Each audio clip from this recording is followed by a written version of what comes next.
Aujourd'hui, je vais m'adresser un peu à nos frères africains. Après, on va avancer sur notre sujet.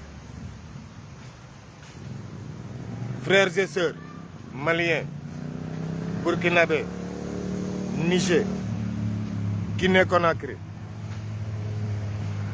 le président Macky Sall même a déclaré la guerre à nos frères africains par le biais de Emmanuel Macron. Le président Macky Sall même, au sommet d'Abuja, a garanti à la France et aux États-Unis de démettre le général Tchani du Niger. Avec la CEDEAO, le Nigeria, je ne sais pas, avec les petites espèces là, nous on ne parle pas d'eux. Africains, africaines, là en ce moment, la guerre est déclarée, je ne vous le cache pas, contre le Sénégal. Si CEDEAO ose attaquer le Niger, on aura Mali face à nous, Guinée-Conakry face à nous. On aura Burkina face à la Côte d'Ivoire, Niger face à la Côte d'Ivoire. Et qui a déclenché cette guerre-là, si ce n'est pas le président Macky Sall? Frères africains, ne pensez pas que nous les Sénégalais, nous sommes d'accord sur ce que fait Macky Sall. Non, nous ne sommes pas d'accord. Vous les patriotes, vous les Africains, vous les Nigériens, je vous ai vu brûler les drapeaux de la France. Mais pour couper l'impérialisme, pour couper ce qui se passe actuellement dans ce monde, brûler le drapeau de la France, ainsi que de ses préfets, comme le drapeau de la Côte d'Ivoire, le drapeau du Sénégal, pour montrer qu'on ne veut plus de ces pays. C'est très important de ce que je vous parle comme ça. Et c'est très élevé.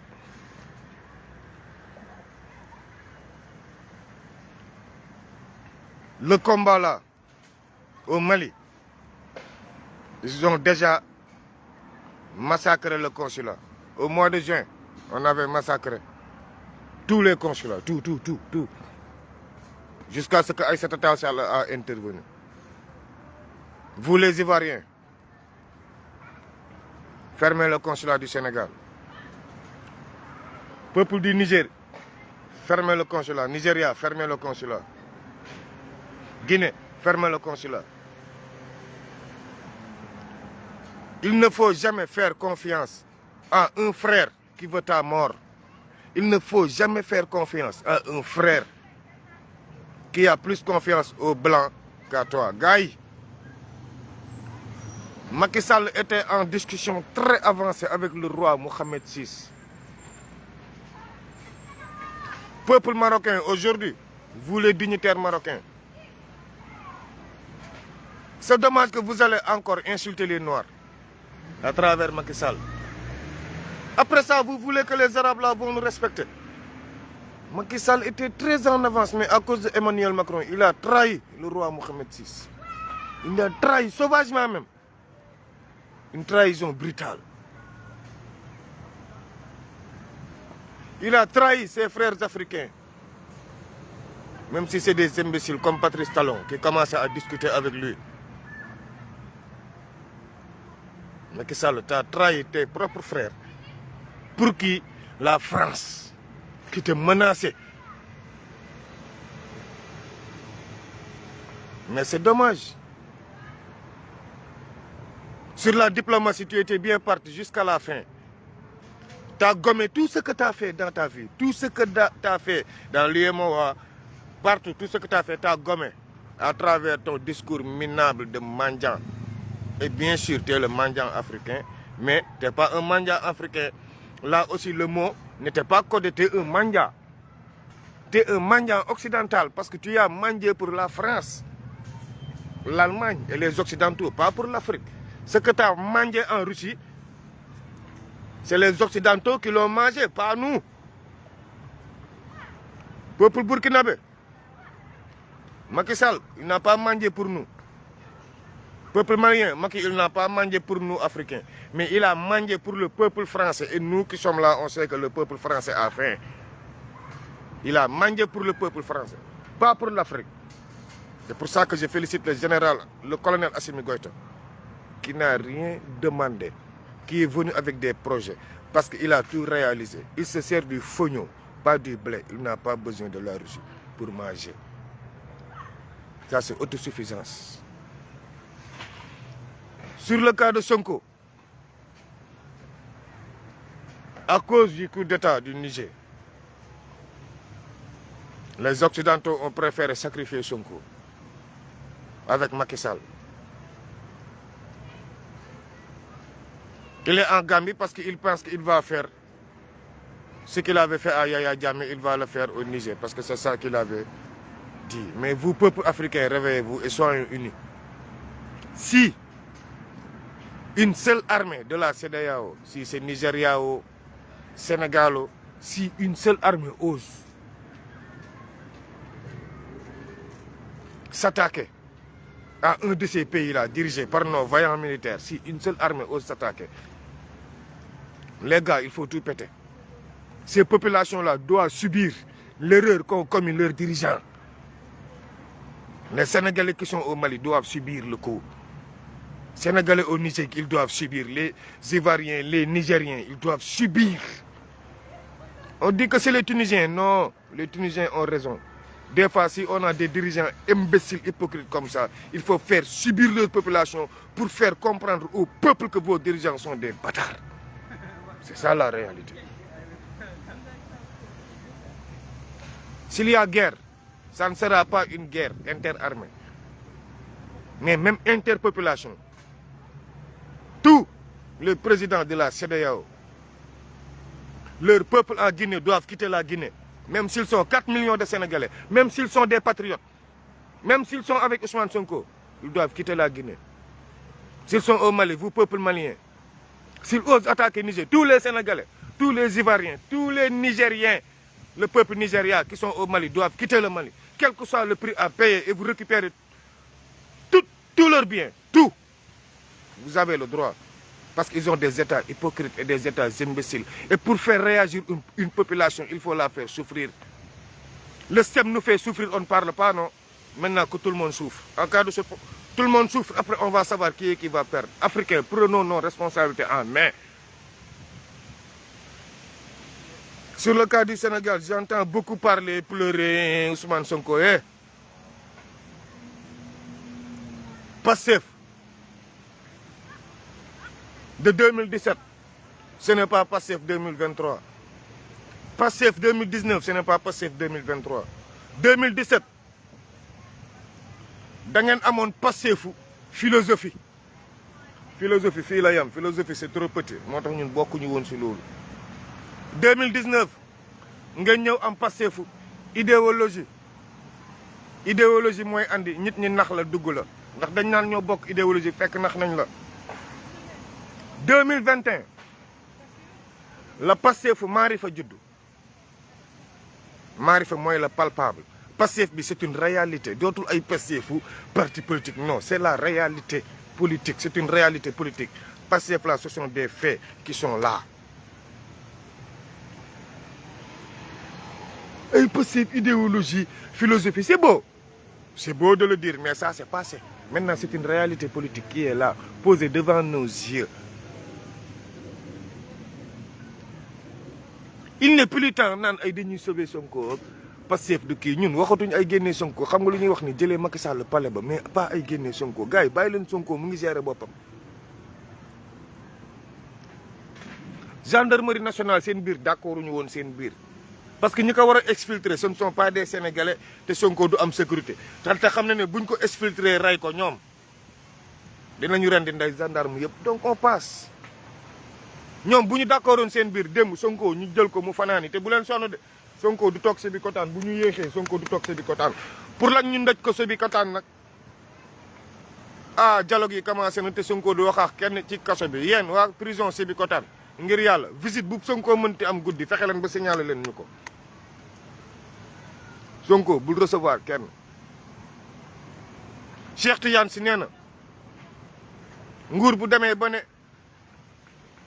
dama lay yàq saa waay bu yàq jotee lu waay mën a yàq rek na ko yàq ak nu mu ñaaweeg nu mu rafetee ngir yàlla sénégalais yeewu leen moment yi lu wa comme ñoom ñu ngi yàq xam nga APR yàq nañ xam nga Macky Sall yàq nag nguuram ak ISEM ak tubaabam ISEM bi ñu yàqal ni yéen tam lu waay mën a yàq na ko xeeb lu waay mën a toj na ko xeeb lu waay mën a taal na ko xeeb ñaaw teef bu waay mën ni def na nga ko xeeb sëñ Cheikh Tidiane Sy moo ko wax du samay wax lu waay mën a yàq na nga ko xeeb te publier naa ko bu ñu wootantee yàq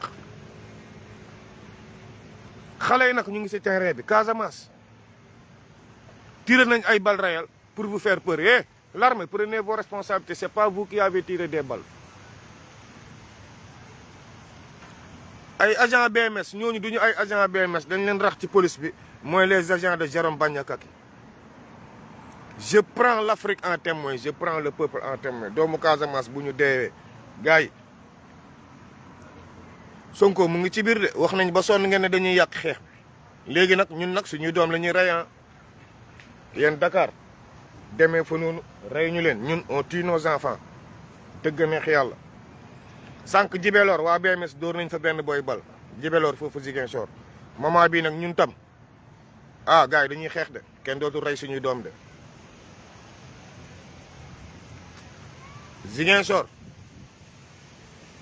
Ziguinchor je vous fais un appel solennel les membres du mouvement maintenant que Macky Sall wan nañ ne on s'en fout non on va riposter parce qu'on ne va plus accepter qu'on tue nos enfants Dieu veut la vérité les armes vont sortir les balles vont siffler la balle commence buñ ne prix rek Ziguinchor on met des balles réelles maintenant les balles vont siffler na ku nekk jël ay responsabilités man je prends mes responsabilités et je les assume entièrement yéen agent police yéen agent BMS yéen ñi muuroo waa BMS teel leen joxe seen signalité dinaa leen rendi xatit billahi wallahi tallahi ma ñàkk sama ndey dinaa rendi policier Ziguinchor ma ñàkk sama ndey ak waxtu bi ak sama bakken dinaa rendi ndey policier Ziguinchor wax naa leen ko de je vous ai averti na ku nekk jël ay responsabilités je vous avais averti Jibeloor sànq xam nga ñu ngi yëngal booy la jeunesse génn leen xeex ba kenn dóor leen bal réel yéen génn leen xeex ñun on va régler ça xam nga ñoom ñëpp moment gendarmerie armée ñoom ñëpp daw nañ Jibeloor ndax sànq dañoo riposter ñu seen nday ay bal xaw ma on ne sait pas le nombre de blessés on s'en bat les couilles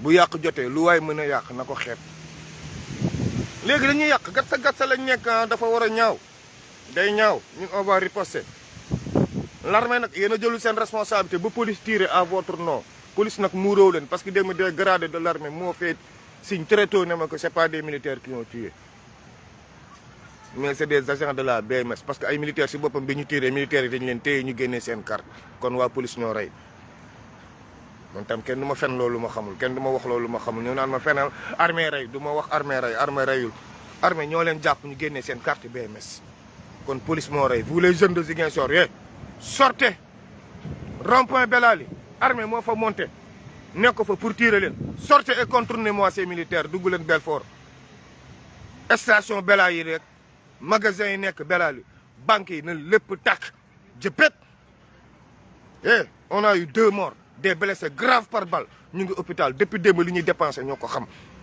dépenses yi sont extraordinaires à Ziguinchor actuellement excessif Ziguinchor sortez la jeunesse sortez bal lañ leen di dóor noo dinañ leen tontoog ay bal sortez et manifestez on va voir Belali taal leen nday Belali yëpp ne lépp tàkk station yëpp na tàkk fexe leen bu dugg escale eso munu leen chaque fois yéen di yem ci banlieue Ziguinchor bi toog Lindiane ak secteur yooyu non sortez de là-bas c'est pour couvrir la maison de Ousmane Sonko sinon këram la ñuy saboter mu tëjee Dakar yéen garde corps Sonko yi restez prêts et soyez prêts gars yi ñu ngi ñëw restez prêts et soyez prêts yéen gars yi am leen mouvement boo xam ne loo leen xeexi foofu fàtte leen ko garde corps yi ils vont gérer yéen ñi nekk Gueule Tapée gars yi commandement bi xam ngeen fan la Dakar centre ville ñu ngi leen ni ko wax ba dee ngir yàlla Dakar centre ville 100 mètres bologu cocktail molotov bu ñu fa duggee 100 mètres tas jeex na gars yi Macky dañu war a wàccee ndeyam réew mi Gambia ñu téye ko fa dóor ko coup d'état à partir de là-bas gars yi jàpp leen si li laay war a suuli la jeunesse sortez gagné nañu xeex bi jël leen suufu cimetière yi sotti ko fépp ñëpp génn moment bi loolooy génnee nit ñi xeex bi loolu leen bëgg a dégg dëgg booy gox yi ñu koy def yëpp réussir nañ ko sortez pour qu'on puisse gagner ça et on va gagner ça gars yi guerre bi c'est déjà terminé on parle plus de la libération de Sonko on n'a pas besoin de ça liñ leen doon nax nag ñëpp sëriñ sëpp toog di fen am na sëriñ yu bëri yu moom naan non Sonko du nekk président 2024 Sonko 5e président ak président 2024 c'est diamétralement opposé bu leen kenn nax ci ay wax 5e Sonko 5 lañ leen wax Sonko 5 ci kaw 5e président ak Sonko président 2024 bokkul élection du am 2024 loolu je signe de persiste bu leen jàpp ne élection 2024 la ngeen découragé patati patata Sonko 5e président ak Sonko sera le président de la République en 2024 c'est pas vrai c'est pas pareil c'est deux choses diamétralement opposées xeex leen ñu wàccee Macky coup d'état am ñu dem transition l'Afrique se réunit moo gën ñun africains yi Macky Sall di ñu xeexloox Niger moo gën Macky Sall di ñu xeexloox Mali moo gën Macky Sall di ñu xeexloox Guinée Conakry moo gën Macky di ñu xeexloox Burkina maa ngi waxaat li mu def Yaya Jammeh bu ko répété ça va se répercuter sur nous yeewu leen génn xeex affaire bi dootul xeexu Sonko xeexu Africa la dootul xeexu Sonko Macky engagé na guerre boo xam moo ko yóbbu Gambie nii guerre bi nag yéen peuple sénégalais yéen les peuples africains je vous ai averti de si la CEDEAO attaque ces pays de militaires là s'il vous plaît rek leur population qui vivent chez eux tout le monde doit quitter ça moom militaire gendarme civil milliardaire sénégalais qui vit en Conakry milliardaire ivoirien qui vit au Burkina tout le monde doit quitter tout le monde vous dégagez tout le monde vous leur rendez leur population parce que vous ne faites plus partie de la CEDEAO des fois faut pas calculer si celui-là il est avec notre idéologie il n'est pas non renvoie-le chez lui d'abord faut renvoyer tout le monde et les milliards qu'ils ont chez vous avec le système vous les bloquez chez vous vous le prenez pour votre trésorerie publique c'est pour votre peuple c'est pour vous qui croyez à l'Afrique pas à des peuples sous tutelle des Occidentaux pas ça je n'aime pas ça je vous reviens après parce que Casamance les balles ont commencé à siffler il y aura des morts c'est déjà prévu yéen tam Dakar objectif vous avez déjà écouté votre général Akhenaton nekkuma fi di joxe ay objectifs man li may liggéey maa ngi koy liggéey déglu jëleen Akhenaton pour xam objectif yi fan la centre ville général bi joxe na Djidji commandant bi jox na Akhenaton joxe na man sama chef comme ni mu leen ko waxee moo laa la ay ñoom grand dabax ñëpp a ngi joxe ah plus les gars jaajëf ma commandant garde yi ñëw nañ tey kenn du ma jaxasi si mbedd bi am naa ñu may gérer ku xeex ñu xeex